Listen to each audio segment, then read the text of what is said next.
हमारी संस्कृति, हमारी पहचान। यज्ञ, योग, आयुर्वेद सदा रहे हमारे साथ। भारत के प्राचीन ग्रंथों एवं आधुनिक विज्ञान का दिव्य संगम, यज्ञ महिमा।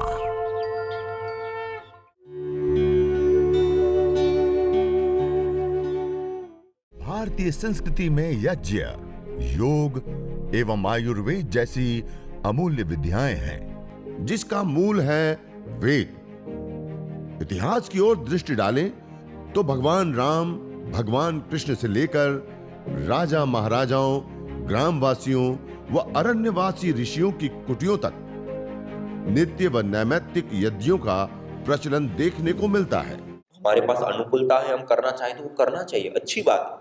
लेकिन वो नहीं है तो हम सीधा भी कर सकते हैं। और इसके लिए 7 से 10 मिनट का समय चाहिए और उसके साथ साथ बहुत सारी वस्तुएं नहीं चाहिए। हम अन्य यज्ञ करते हैं तो बहुत सारी वस्तुएं चाहिए होती है ना, एक लंबी सी लिस्ट होती है। इसके लिए हमें नित्य प्रति 3 चीजें चाहिए। कितनी चीजें चाहिए?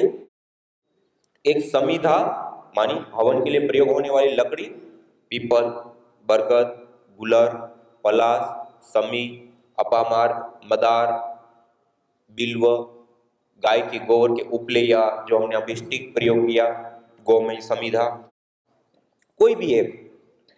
इतनी छोटी छोटी कितनी चाहिए? नीचे हमने 2 लगाई थी और उसके ऊपर 4 लगाई, कुल मिलाकर के 6 लकड़ी चाहिए। कितनी चाहिए? छोटी छोटी 6 लकड़ी हमारे पास हो। और दूसरा हमें क्या चाहिए? सामग्री। क्या चाहिए? हविष्यान, जड़ी बूटियां। सामान्य रूप से हम अपने घर में चावल होते जो टूटे हुए ना हो, अक्षत हो, जो टूटे हुए ना हो, पूरे दाने हो, ऐसे अक्षत चावलों से भी आहुतियां दे सकते हैं, काले तिल से भी आहुतियां दे सकते हैं, या दिव्य हवन सामग्री, आस्था हवन सामग्री आदि ये विशेष जड़ी बूटियां आती हैं जो सर्व रोगों के लिए लाभदायी होती है। इसी प्रकार यदि हमारे घर में किसी को कोई बीमारी विशेष है और उस बीमारी विशेष के लिए करना है तो फिर रोगानुसार अलग अलग हवन सामग्रियां, जड़ी बूटियां होती हैं, तो रोगानुसार हवन सामग्री से हवन करते हैं। इस प्रकार से ये हवन के लिए दूसरी चीज चाहिए हमें, हवन सामग्री। और तीसरी चीज चाहिए गाय का घी। क्या चाहिए? ये 3 चीजें हमारे पास है और 5 से 10 मिनट का समय है तो हम देव यज्ञ और चिकित्सा यज्ञ कर सकते हैं। और इस देव यज्ञ और चिकित्सा यज्ञ को जब हम करते हैं तो उसके जो लाभ हमें प्राप्त होते हैं वो अलग अलग बहुत सारे लाभ होते हैं। उसमें से एक लाभ महत्वपूर्ण होता है। सब लोग प्राणायाम कीजिए, साथ साथ में अद्भुत लाभ होगा। कपालभाति कीजिए, यज्ञ की महिमा जानते हुए प्राणायाम भी कीजिए। ये यज्ञीय वायुमंडल में प्राणायाम करेंगे तो अद्भुत लाभ प्राप्त होता है। तो प्राणायाम के साथ कपालभाति से थक जाएंगे तो अनुलोम विलोम करेंगे, अनुलोम विलोम से थक जाए तो थोड़ी देर कपालभाति करेंगे। तो देखिए ये जो हम हवन करते हैं उसमें मुख्यतया हम गाय के घी की आहुति देते हैं ना। बिना गाय के घी के हवन नहीं होता है। गाय के घी के अंदर सैचुरेटेड फैटी एसिड होता है। क्या होता है? Saturated fatty acid. उसके जलने पर कीटोन्स बनते हैं। कीटोन्स के टूटने पर कार्बन की अपेक्षा 6 गुना ज्यादा हमें ऑक्सीजन मिलती है। अभी एक रिसर्च सामने आई, गाय के गोबर की लकड़ी का प्रयोग करने पर SOx, NOx आदि जो हानिकारक गैसें होती हैं वो भी दूर होती है। इतनी बड़ी पावर होती है। आज हम गौशाला में बैठे, ये गाय का जो गोबर होता है वो भी अपने आप में एक बहुत महत्वपूर्ण होता है। गाय का गोबर रेडिएशन आदि को भी दूर करने में काम आता है। तो कहने का अभिप्राय है कि गाय के घी से हम हवन करते हैं वो ऑक्सीजन की मात्रा को भी वायु के अंदर बढ़ाने का काम करता है।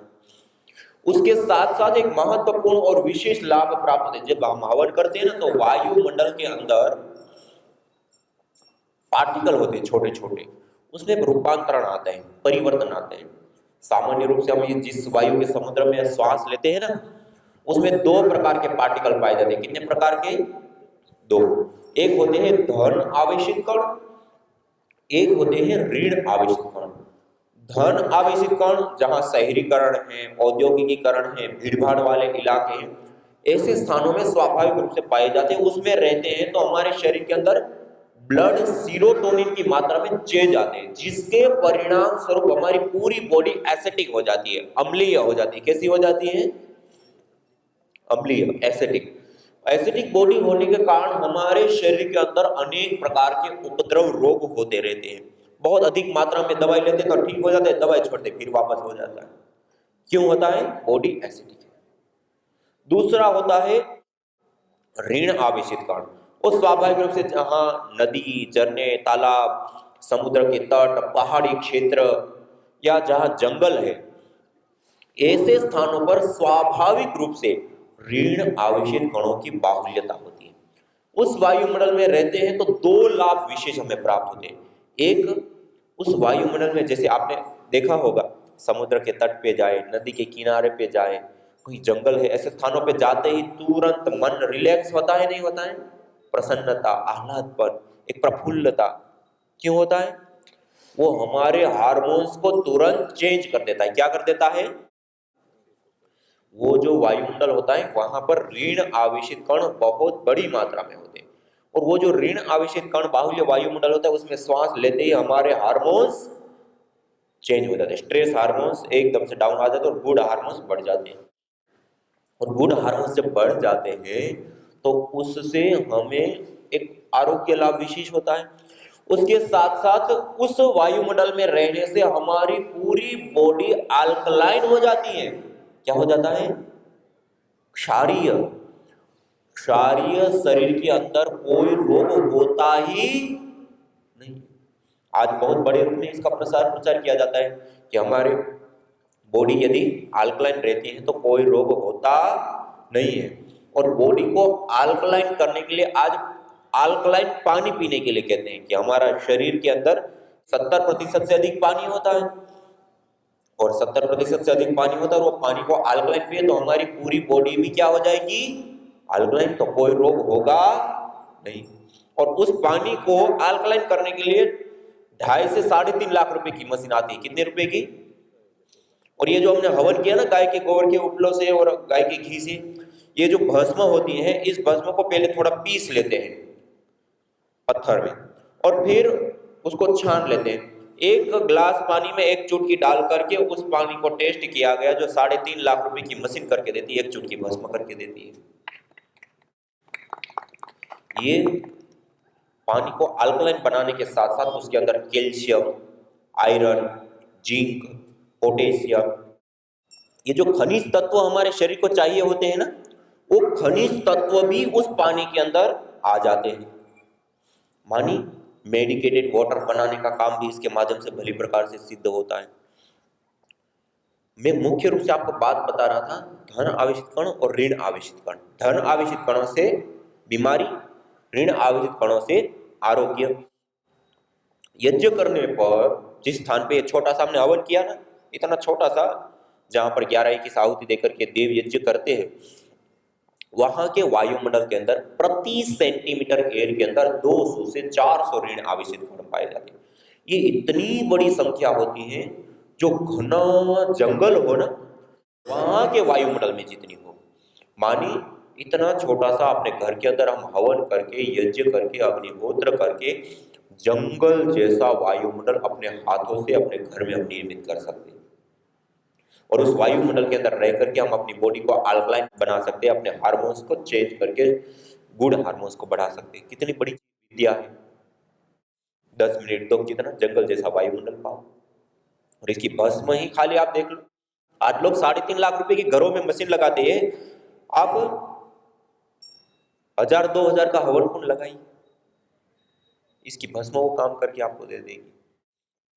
उसके साथ साथ हम जिस जीवन को जीते हैं उसके लिए शक्ति चाहिए ना, एनर्जी, ऊर्जा चाहिए, नहीं चाहिए? वो किस माध्यम से हम प्राप्त करते हैं? किस माध्यम से प्राप्त करते हैं? ऊर्जा कहां से लाते हैं? हम आहार लेते हैं। वो आहार कितने रूपों में हम लेते हैं? कितने रूपों में लेते हैं? 3 रूपों में। कितने रूपों में? ठोस, द्रव, गैस। 3 रूपों में धरती पर पदार्थ पाए जाते हैं। इन तीनों रूपों में हम लेते हैं। ठोस रूप में रोटी, दाल, चावल आदि, द्रव रूप में पानी, दूध, जूस आदि, और गैस रूप में वायु। 3 रूपों में आहार लेते नहीं लेते हैं? अभी जो 3 रूपों में हम आहार लेते हैं उसमें सबसे ज्यादा आहार हम कौन सा लेते हैं? 24 घंटे का हिसाब लगाए, भोजन कितनी बार? 2 बार 3 बार करते हैं। ठोस रूप आहार, द्रव रूप आहार, पानी, दूध, जूस आदि कितनी बार लेते हैं? 10 बार, 15 बार। ठंडी है तो थोड़ा कम, गर्मी है तो थोड़ा ज्यादा। लेकिन गैस रूप आहार वायु कितनी बार लेते हैं? निरंतर। निरंतर। खाते पीते उठते बैठते चलते फिरते, यहां तक कि रात को सो जाते तब भी हर एक सेकंड कोई आहार हम ले रहे होते। तो कौन सा लेते हैं? वायु रूप आहार। लेते हैं नहीं लेते? हमारा सबसे ज्यादा आहार, और सबसे ज्यादा के साथ साथ सबसे इंपॉर्टेंट आहार, महत्वपूर्ण आहार हमारा कौन सा होता है, जिसके बिना हम रह ही नहीं सकते? हम भोजन, रोटी दाल चावल आदि खाना छोड़ दे तब भी हम 2 से 3 महीना जीवित रह सकते हैं। हम पानी दूध जूस द्रव रूप आहार लेना छोड़ दे तब भी हम 2 से 3 सप्ताह जीवित रह सकते हैं। लेकिन गैस रूप आहार वायु छोड़ दे तो 2 से 3 मिनट भी जिंदा। मानिए हमारा सबसे ज्यादा और सबसे इंपॉर्टेंट महत्वपूर्ण कोई आहार है तो क्या है, जिसके बिना हम 2 मिनट भी जिंदा नहीं रह सकते? वायु। उस वायु का शोधन करना, पोषण करना, संवर्धन करना, मेडिकेटेड बनाना, सुगंधित करना, उसको जीवनीय शक्ति से युक्त करने का काम ये यज्ञ हवन अग्निहोत्र करता है। इसलिए हमें प्रतिदिन इस यज्ञ को अपने घर में करना होता है। हम दिन भर भोजन बनाने में माताएं बहनें कितना टाइम लगाती हैं? बहुत टाइम लगाते हैं ना। लेकिन वास्तविक जिसके बिना हम 2 मिनट भी जिंदा नहीं रह सकते, उस आहार का निर्माण करना है तो हमें अपने घर में क्या करना पड़ेगा? यज्ञ। ये सबसे बड़ी बात है। आज बहुत सारे लोग शिकायत करते हैं ना, हमने तो कभी तंबाकू खाया नहीं, शराब पी नहीं, कभी ऐसा कोई बाहर का खाना नहीं खाया, कोई पैकेजिंग वाला खाना नहीं खाया, कोई ऐसा हमने आचरण नहीं किया, हमें वो कैंसर हो गया, हमें वो हो गया। हम 24 घंटे जन्मे तब से अभी तक जिस वायु में श्वास ले रहे हैं उसमें कितना जहर है आज, हर एक सेकंड जा रहा है। क्यों नहीं होगा? और उसका शोधन करना है तो ये यज्ञ हवन अग्निहोत्र। एक दूसरा महत्वपूर्ण लाभ इसका प्राप्त होता है। आज पूरे संसार में डर भय, अभी यहाँ पे भी मास्क लगा करके बैठे, क्या? बैक्टीरिया वायरस फंगस से भय, कम्युनिकेबल डिजीज। आज WHO के आंकड़ों के अनुसार हम देखें, प्रति वर्ष बैक्टीरिया वायरस और फंगस जनित बीमारियों से युक्त होने के बाद जो हम ट्रीटमेंट लेते हैं, दवाइयां लेते हैं, हजारों करोड़ रुपए की हम दवाइयां खा जाते हैं। जितने का हम अन्न नहीं खाते होंगे उससे ज्यादा की दवाइयां खाते हैं। और उसके बावजूद, इतनी दवाइयां खाने के बावजूद 2.25 करोड़ लोग मौत के घाट उतर जाते हैं। कितने लोग? 2.25 करोड़। हम सब मोबाइल का प्रयोग करते हैं, सबके पास है ना। हमारे मोबाइल के कवर के ऊपर, हमारे मोबाइल के ऊपर इतने खतरनाक और बड़ी मात्रा में बैक्टीरिया होते हैं जितने हमारे घर के अंदर टॉयलेट सीट के ऊपर भी नहीं होते। हम कब उसको साफ करते हैं? कितनी बार धोते हैं? दिन में साफ करते हैं, बार बार छूते। दिन में कितनी बार छूते हैं? हर चीज को छुया, उसको छुया।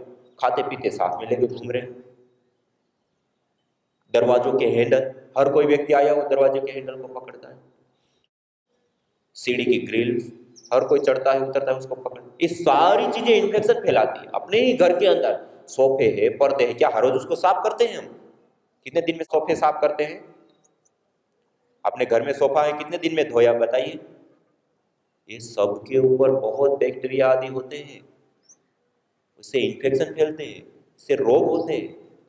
2.25 करोड़ लोगों का जीवन चला जाता है।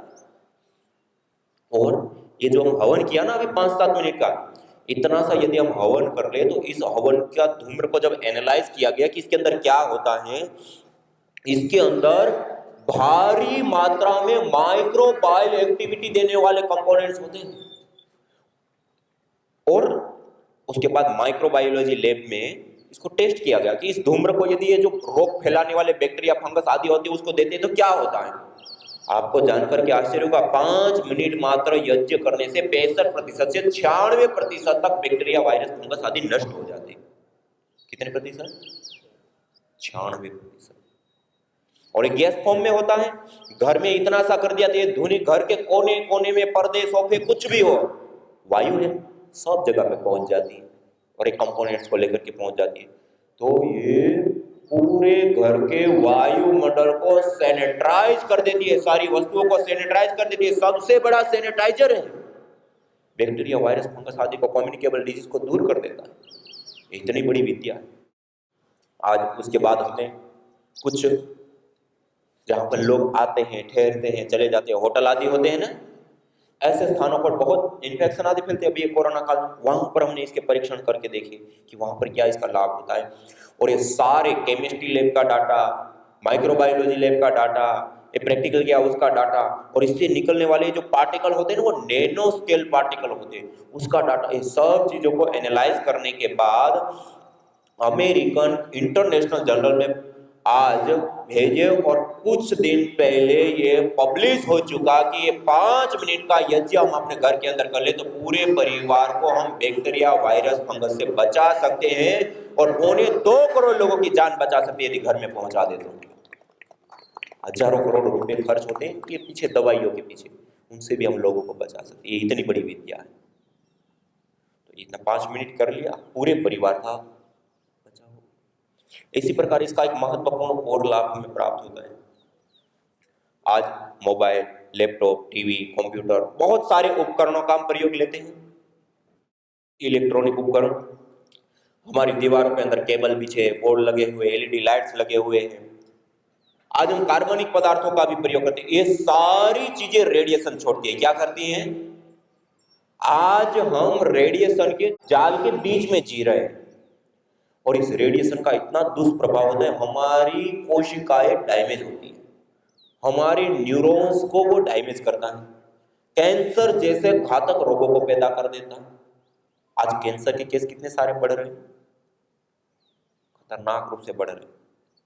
इसका कारण है, और ये हवन करने पर जो ऑर्गेनिक मॉलिक्यूल्स वायुमंडल के अंदर आते हैं, तो जयपुर यूनिवर्सिटी राजस्थान में परीक्षण किए, उसमें पाया गया कि हवन करने पर एटॉमिक रेडिएशन, जो बीटा रेडिएशन होता है, जो सबसे ज्यादा हमारे व्यवहार में आता है और हमें प्रभावित करता है, वो बीटा रेडिएशन दूर हो जाता है हवन करने पर। इसी प्रकार central pollution government board Delhi में ममता सक्सेना जी, एक माता जी, उन्होंने कई परीक्षण करके बताया कि हवन करने पर इलेक्ट्रोमैग्नेटिक रेडिएशन से हमारा बचाव हो जाता है। ये कितनी बड़ी बात है कि हवन यदि हम 5 मिनट कर ले तो पूरे परिवार को रेडिएशन के दुष्प्रभाव से हम बचा सकते हैं। आज कोई साधन नहीं है हमारे पास, ये रेडिएशन से भी हमें बचाता है। इसी प्रकार इस हवन को करने पर जब हम अलग अलग जड़ी बूटियों से हवन करते हैं ना, होम करते हैं, तो ये जो अलग अलग जड़ी बूटियों से हवन होम करने पर जो धूम्र उठता है, उस धूम्र को जब केमिस्ट्री लैब के अंदर, केमिस्ट्री लैब की एक एडवांस टेक्नोलॉजी होती है GCMS, gas chromatography mass spectroscopy, यह गैस को एनालाइज करके माइक्रो लेवल पर उसके अंदर क्या क्या कंपोनेंट्स, क्या क्या मॉलिक्यूल्स, क्या क्या तत्व कितनी मात्रा में है वो बताता है। ये जो एडवांस लेवल की, जो बहुत हाई लेवल की रिसर्च की जाती है ना, उसमें टेक्नोलॉजी का प्रयोग किया जाता है। ये करोड़ों का पूरा सेटअप होता है।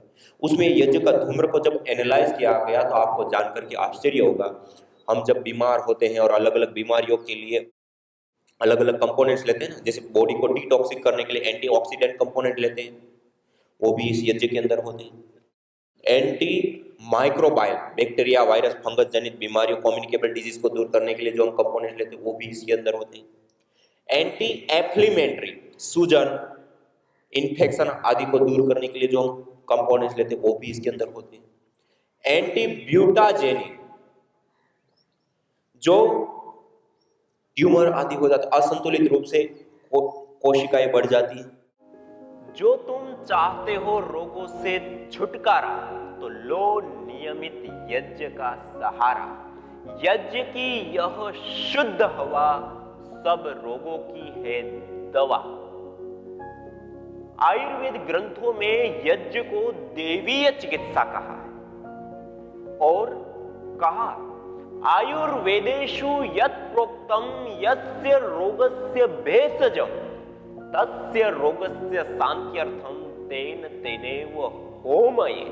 अर्थात आयुर्वेद के अंदर जिन रोगों की शांति के लिए जिन जिन औषधीय द्रव्यों का सेवन करने के लिए कहा जाता है, उन्हीं द्रव्यों से हवन करने पर वह रोग हमारे शांत हो जाते हैं, दूर हो जाते हैं, नष्ट हो जाते हैं। अतः आइए हमारे ऋषियों द्वारा प्रदत्त देवीय चिकित्सा यज्ञ को अपनाएं और अपने स्वास्थ्य को समृद्ध बनाएं।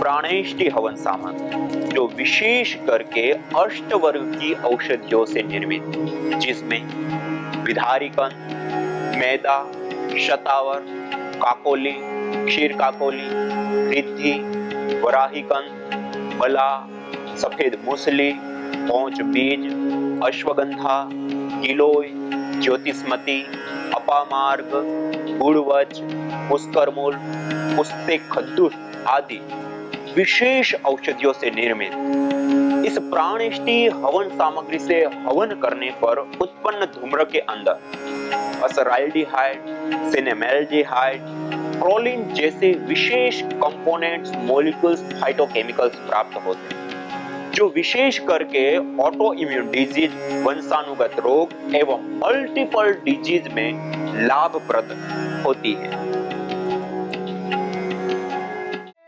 यज्ञ भारतीय संस्कृति की मुकुट मणि है, प्रतीक है, मूल है। मानव जीवन के हर पहलू के साथ यज्ञ जुड़ा हुआ है, चाहे वह संस्कार, चाहे पूजा पाठ या फिर पर्व से लेकर हर शुभ अशुभ अवसरों में भी यज्ञ करने की सार्वभौमिक, वैज्ञानिक एवं पंथ निरपेक्ष पावनी परंपरा रही है। आइए हम संकल्प लें, संसार के श्रेष्ठतम कर्म यज्ञ को अपनाएं। पिंड और ब्रह्मांड में संतुलन कायम करने वाले यज्ञ को अपने जीवन का अभिन्न अंग बनाएं एवं प्रकृति मां के प्रति अपने ऋणों को अदा करें। विश्व स्वास्थ्य का एक नारा, यज्ञ से होगा जग उजियारा।